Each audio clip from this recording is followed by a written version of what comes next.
नमस्कार, बहुत स्वागत है आपका सुपरफास्ट छत्तीसगढ़ में। खबरों के साथ मैं हूं रीनू। आज छत्तीसगढ़ के 29वें जिले मोहला मानपुर अम्बागढ़ चौकी का शुभारंभ किया जाएगा। मोहला मानपुर अम्बागढ़ चौकी जिले का शुभारंभ मुख्यमंत्री भूपेश बघेल करेंगे। राजनांदगांव व जिले से अलग होकर नया जिला बनाया गया है और यह क्षेत्र लंबे समय तक नक्सल गतिविधियों से प्रभावित रहा है। नया जिला बन जाने से शासन प्रशासन इन क्षेत्रों में और नजदीक पहुंचेगा और विकास कार्यों की गति बढ़ेगी। नवीन जिले की भौगोलिक सीमा की बात करें तो उत्तर में राजनांदगांव जिला का छुरिया तहसील, दक्षिण में कांकेर जिले का दुर्ग, कोंडल और पखांजूर तहसील, पूर्व में बालोद जिले का डोंडी और डोंडी लोहारा तहसील, पश्चिम में महाराष्ट्र की सीमा से लगी हुई सीमा है। नए जिले मोहला मानपुर अम्बागढ़ चौकी दुर्ग संभाग के अंतर्गत होगा। जिले में तहसीलों की संख्या 3 है, जिसमें अम्बागढ़ चौकी, मोहला और मानपुर हैं, जबकि विकासखंड और जनपद पंचायत अम्बागढ़ चौकी, मोहला और मानपुर हैं।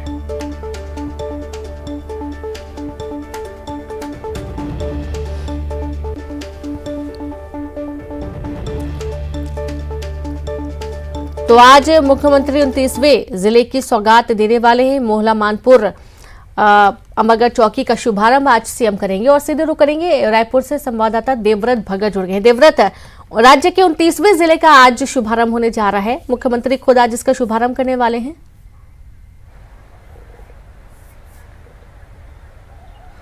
जी बिल्कुल, एक तरह से बड़ी सौगात मोहला मानपुर और अम्बागढ़ चौकी में रहने वाले लोगों को मिलने वाली है, क्योंकि मुख्यमंत्री आज नए जिले का शुभारंभ करने वाले हैं। नया जिला आज से प्रदेश में अस्तित्व में आने वाला है।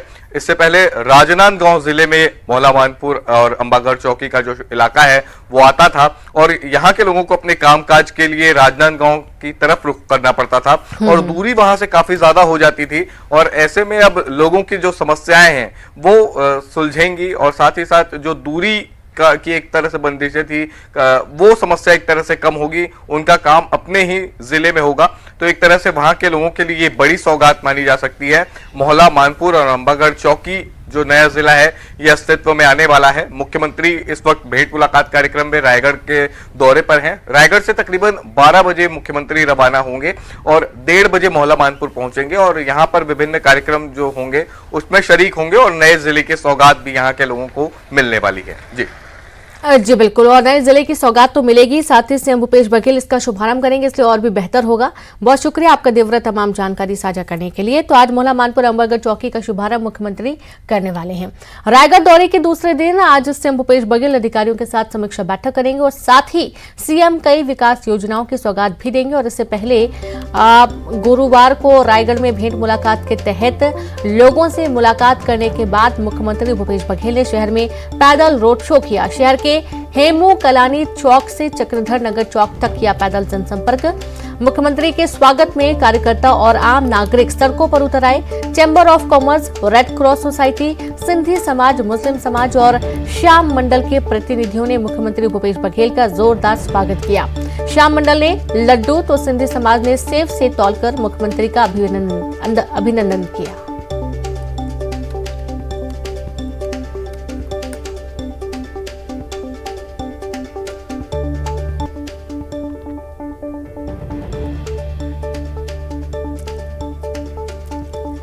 तो रायगढ़ दौरे के दूसरे दिन सीएम बघेल अधिकारियों के साथ करेंगे समीक्षा बैठक, साथ ही सीएम कई विकास योजनाओं की भी सौगात देंगे। रायपुर से खबर है, सरकारी कर्मचारियों की हड़ताल रहेगी जारी। अधिकारी कर्मचारी फेडरेशन की बैठक में फैसला लिया गया। मुख्यमंत्री से मुलाकात के बाद होगा अंतिम निर्णय। सरकार का दबाव नहीं आया, काम 21 अगस्त से जारी है अनिश्चितकालीन हड़ताल। अधिकारी कर्मचारियों की हड़ताल का आज 12वां दिन है। तो बड़ी खबर रायपुर से है, सरकारी कर्मचारियों की हड़ताल रहेगी जारी। अधिकारी कर्मचारी फेडरेशन की बैठक में फैसला लिया गया। मुख्यमंत्री से मुलाकात के बाद होगा अंतिम निर्णय। सरकार का दबाव, काम नहीं आया है, 21 अगस्त से जारी है अनिश्चितकालीन हड़ताल। अधिकारी कर्मचारियों की हड़ताल का आज 12वां दिन है। हमारा संवाद अभी चल रहा है, चीफ सेक्रेटरी से बात हुई है और बहुत ही जल्द मुख्यमंत्री जी से हम लोग आज रात को हम लोग चर्चा कराएंगे और मुख्यमंत्री जी से चर्चा कराने के बाद जो एक बीच का रास्ता हम लोग निकालने का प्रयास करेंगे, उसके बाद ही इस आंदोलन के संबंध में हमारे जो कोर कमेटी जो बनी हुई है फेडरेशन की, उस कोर कमेटी में उस बात को रखेंगे, उसके बाद ही हम लोग अंतिम निर्णय लेंगे। अभी हड़ताल जारी रहेगा आप लोग का? अभी हम कुछ नहीं बोलेंगे। आदरणीय रविंद्र चौबे जी ने कहा है कि वार्ता अभी हमारा लगातार चल रहा है सरकार के साथ में। आदरणीय रविंद्र चौबे जी मध्यस्थता करा रहे हैं और उनके साथ आज हम लोग और रात में चर्चा करेंगे और मुख्यमंत्री जी से मिलाने की बात भी उन्होंने कही है। सीएम भूपेश बघेल ने कर्मचारियों के आंदोलन को लेकर कहा कि 6% डीए पर समझौते के बाद कर्मचारी हड़ताल पर चले गए हैं। सीएम ने कहा कि ओल्ड पेंशन स्कीम सप्ताह में 2 दिन की छुट्टी सहित कई सुविधाएं कर्मचारियों को दी गई। सीएम ने कहा कि एक पक्ष ने समझौता कर लिया जिससे प्रतिष्ठा का प्रश्न बना दिया गया। सीएम ने कर्मचारियों से हड़ताल खत्म करने की अपील की है। निरंतर जारी रहा और आगे भी करेंगे। ठीक है मैं तो उसे अपील किया हूँ। देखिए, पहले उनसे मुलाकात हुई, 6% डीए में उन्होंने समझौता कर लिया। कुछ लोग काम में आए, फिर दूसरे जो संगठन है उन्होंने कहा हम केवल मुलाकात करेंगे, मुलाकात करने आए, उसके बाद हड़ताल में चले गए। उसके बाद मैंने अपील की है, काम प्रभावित हो रहा है ना, हड़ताल अपनी जगह है। जैसे जैसे वित्तीय संसाधन जुटते जाएगा, हम लोग किसी को मतलब एक तो पहली बात, एक ओल्ड पेंशन स्कीम हमने लागू किया, सप्ताह में 2 दिन छुट्टी हमने दिया। पुलिस को भी साप्ताहिक अवकाश की व्यवस्था हमारे शासनकाल में हुई। कोरोना काल में कई राज्य हैं जहाँ तनख्वाह काट दी गई, लेकिन हम लोगों ने तनख्वाह काटा नहीं है। तो ये सारे काम न केवल कर्मचारियों के हित में बल्कि अन्य वर्ग के हित में भी लगातार छत्तीसगढ़ सरकार फैसला करती जा रही। और मैंने उन्हें कहा जैसे जैसे वित्तीय संसाधन जुड़ते जाएगा हमको देने में क्या तकलीफ क्या है, लेकिन वो मतलब केवल ये है कि एक पक्ष ने समझौता कर लिया इसलिए उसको प्रतिष्ठक प्रश्न बना लिया। तो प्रतिष्ठक प्रश्न नहीं बनाना चाहिए। प्रदेश के हित में सभी जो कर्मचारी हैं उसको अपने। तो प्रदेश में नियमितीकरण की मांग को लेकर अनियमित कर्मचारी भी हड़ताल पर हैं। कर्मचारियों का कहना है कि कांग्रेस ने अपने घोषणा पत्र में सरकार बनने पर 10 दिनों के भीतर नियमित करने का वादा किया था, लेकिन उन्हें नियमित नहीं किया गया और ऐसे में उन्हें हड़ताल करना पड़ रहा है। हर लोगों का अधिकार है सम्मान और एक चुनावी मुद्दा रखना चाहते हैं नियमितीकरण अनियमित कर्मचारियों की, और उपयोग करके भूल गए हैं। मात्र 1 साल बाकी है इनका गवर्नमेंट में। आगे अभी नियमितीकरण करते हैं तो कर देते हैं, यदि नहीं करेंगे तो हम लाखों की संख्या में छत्तीसगढ़ में आने वाले समय में इनको बता देंगे अनियमित कर्मचारी हैं क्या। जी, कर्मचारी को प्रदेश में 1/3 का पेमेंट दिया जाता है। आप समझ सकते हैं जो संविदा दर बढ़ाना चाहिए सरकार को अगस्त जो 2019 में वो भी नहीं बढ़ाया गया है। तो इन सारी परिस्थितियों को देखते हुए क्या है, हमने निर्णय लिया कि सरकार जब हमारे तो वहीं रायपुर में झारखंड के विधायकों की प्रेस कॉन्फ्रेंस मेफेयर रिसोर्ट के बाहर विधायकों की प्रेस कॉन्फ्रेंस हुई। केंद्र सरकार पर आरोप लगाया, झारखंड के साथ सौतेला व्यवहार करने का आरोप लगाया गया। छत्तीसगढ़ में पार्टी करने पर विधायक दीपिका का बयान, बीजेपी को यह पूछने का अधिकार नहीं। विधायक ने कहा झारखंड के स्पीकर स्टीफन मरांडी का बयान, सीएम हेमंत सोरेन ने इस्तीफा नहीं दिया। स्टीफन मरांडी ने कहा हम ना ही छत्तीसगढ़ की सरकार की खा रहे हैं, ना ही अपनी सरकार की खा रहे हैं। स्टीफन मरांडी का ये बयान आया है।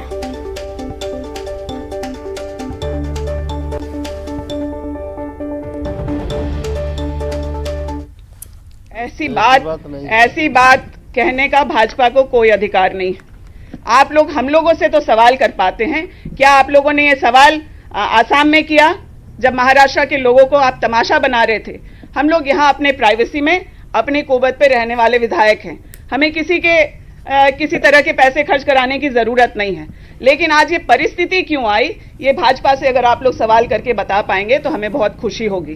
पूरे देश में लगातार यह प्रयास हो रहा है कि जो बहुमत झारखंड में 50 से ऊपर की संख्या में हम सारे विधायक हैं, उसके बावजूद हमें अस्थिर करने का जो प्रयास हो रहा है ये बहुत शर्मनाक है। आप लोगों को यहाँ पर नहीं जाकर के होम मिनिस्टर और प्रधानमंत्री से सवाल करना चाहिए कि आखिर क्या मजबूरी ऐसी हुई कि जो हम लोग जनहित के काम कर रहे हैं। आज हम यहाँ हैं, लेकिन हमारे क्षेत्र की जनता उत्साह उल्लास की स्थिति में है। निर्णय ऐसे लिए गए हैं कैबिनेट में कि त्योहार जैसा माहौल रांची के प्रोजेक्ट बिल्डिंग में या फिर हमारे क्षेत्र में है। हम उनकी खुशियों में शामिल नहीं हो पा रहे हैं, हम उनकी तकलीफ में शामिल नहीं हो पा रहे हैं। लेकिन जिनसे सवाल पूछे जाने चाहिए उनसे सवाल नहीं पूछा जा रहा, हमसे पूछा जा रहा है कि हम पे।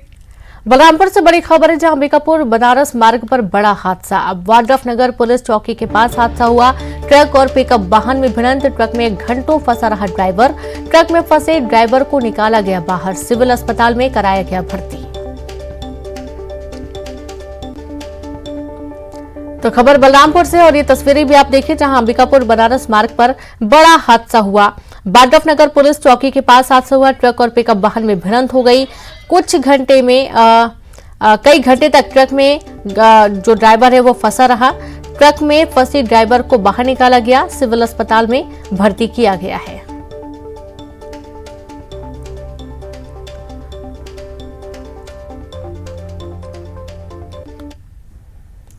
बिलासपुर में मारपीट का वीडियो सोशल मीडिया पर जमकर वायरल हो रहा है। आप अपनी टीवी स्क्रीन पर दो तस्वीरें देख रहे हैं। पहली तस्वीर में सड़क पर एक युवक की बल्ले से पिटाई की जा रही है और ये घटना देर रात की है। सरकंडा थाना क्षेत्र की घटना बताई जा रही है। सीएसपी कोतवाली ने मामले की जांच के निर्देश दिए हैं। तो वहीं दूसरी तस्वीर भी बिलासपुर की है, जिसमें बेल्ट से युवक की पिटाई की जा रही है। पीड़ित युवक ने थाने में की शिकायत। पीड़ित युवक सरकंडा के अशोकनगर का रहने वाला है। मामले में पुलिस 2 युवकों को हिरासत में लेकर पूछताछ कर रही है।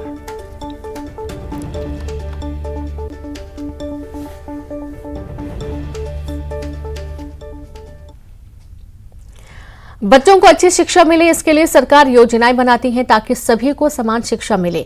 पर कोंडागांव जिले के संयुक्त एकलव्य स्कूल में लिंग भेद का मामला सामने आया।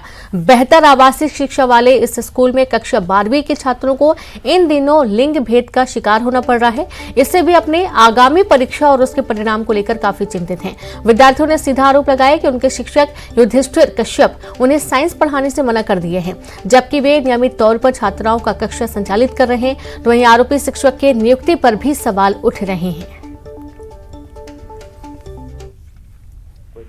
मिलना चाहिए, जो छूट मिलनी चाहिए सर, वो हमको नहीं मिल रही है। तो सर जैसे कि गर्ल्स लोग को यस सर, तो गर्ल्स लोग को पढ़ाएंगे ऐसा बोलते हैं और बॉयज लोग को नहीं पढ़ाएंगे बोलते। प्रिंसिपल सर भी सर का जो बहुत सपोर्ट कर रहे हैं।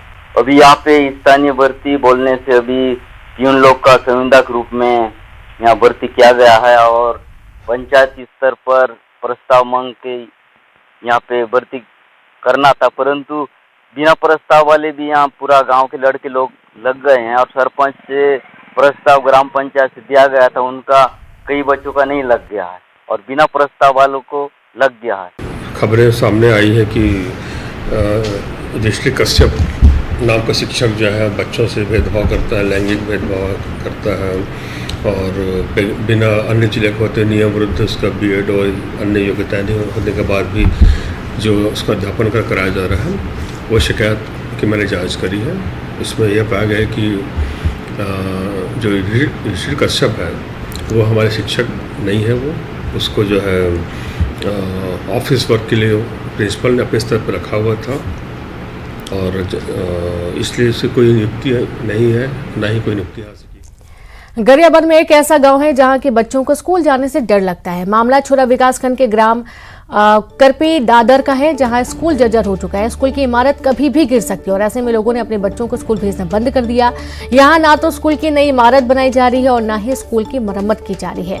स्कूल में ताला लगा दिया गया है। जिले में करीब 50 से ज्यादा ऐसे स्कूल हैं जो जर्जर हैं।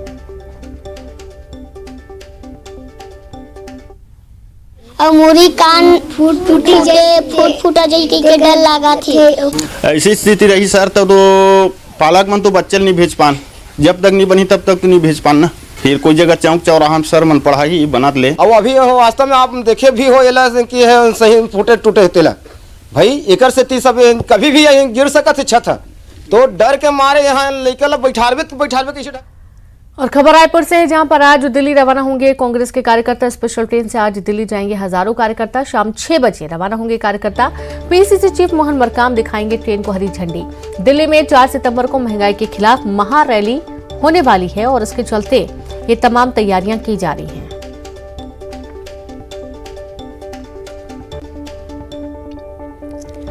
तो आज दिल्ली रवाना होंगे कांग्रेस के कार्यकर्ता। बड़ी खबर रायपुर से दे रहे हैं। स्पेशल ट्रेन से आज दिल्ली जाएंगे हजारों कार्यकर्ता। शाम 6 बजे दिल्ली के लिए रवाना होंगे और PCC chief Mohan Markam train को हरी झंडी दिखाएंगे। दिल्ली में 4 सितंबर को महंगाई के खिलाफ महारैली में शामिल होने के लिए आज शाम 6 बजे कार्यकर्ता दिल्ली के लिए स्पेशल ट्रेन से रवाना होने वाले हैं।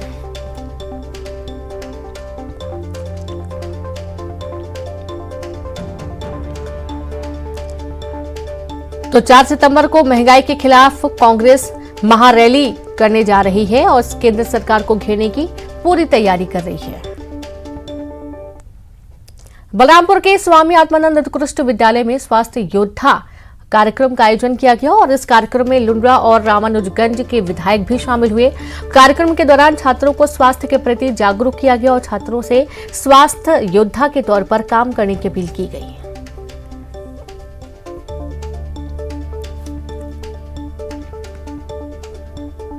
तो बलरामपुर के स्वामी आत्मानंद उत्कृष्ट विद्यालय में जिला प्रशासन के द्वारा कलेक्टर साहब के द्वारा यहाँ शुरुआत किया गया है और स्वस्थ योद्धा के रूप में ये जितने भी हायर सेकेंडरी हाई स्कूल के स्टूडेंट्स को उनको दक्ष किया जा रहा है और स्वास्थ्य के प्रति कैसे समाज में अवेयरनेस फैलाना है, जागरूकता लाना है, इसके बारे में एक सोच जन जन तक पहुंचाने का बीड़ा उठाए हैं और बच्चे बहुत ही अच्छा इसके लिए माध्यम होंगे और निश्चित रूप से स्वस्थ योद्धा के माध्यम से न केवल शिक्षा बल्कि स्वास्थ्य के क्षेत्र में भी बहुत ही अच्छा काम होगा और सभी लोग सिर्फ दवाई के ऊपर ही निर्भर रहें ऐसा नहीं, एक स्वस्थ जीवनचर्या अपनाएं और उससे जो है किसी को दवा।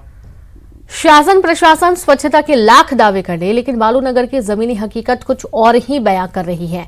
वार्ड क्रमांक 20 और रोशननगर में रिहायशी इलाके से महज 500 मीटर की दूरी पर शहर का सारा कचरा डंप किया जा रहा है, जिसके कारण आसपास के रहवासियों को काफी परेशानियों का सामना भी करना पड़ रहा है। कई बार स्थानीय लोगों ने पार्षद को इस समस्या से अवगत कराया लेकिन ना तो पार्षद ने ध्यान दिया और न ही पालिका के जिम्मेदार अधिकारियों और कर्मचारियों ने।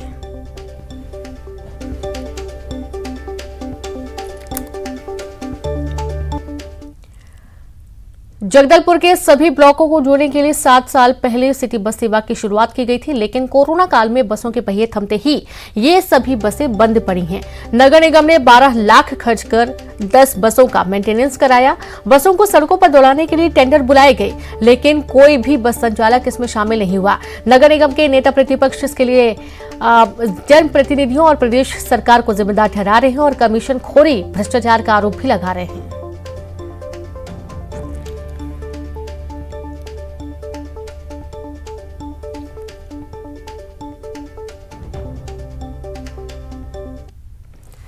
देश में जहां कई लोगों के नसीब में एक वक्त का खाना नहीं है, बढ़ती महंगाई को लेकर हर आम आदमी पैसा बचा रहा है, तो वहीं गरियाबंद जिले के धर्मनगरी राज्य में एक युवक ऐसा भी है जो जरूरतमंद और दिव्यांग लोगों को निःशुल्क 2 वक्त का खाना खिला रहा है। होटल के संचालक प्रकाश मानिकपुरी ने बताया कि यहां रोजाना 20 से 25 जरूरतमंद और दिव्यांग के लिए खाना बनता है। प्रकाश के लिए इस काम की हर कोई तारीफ कर रहा है।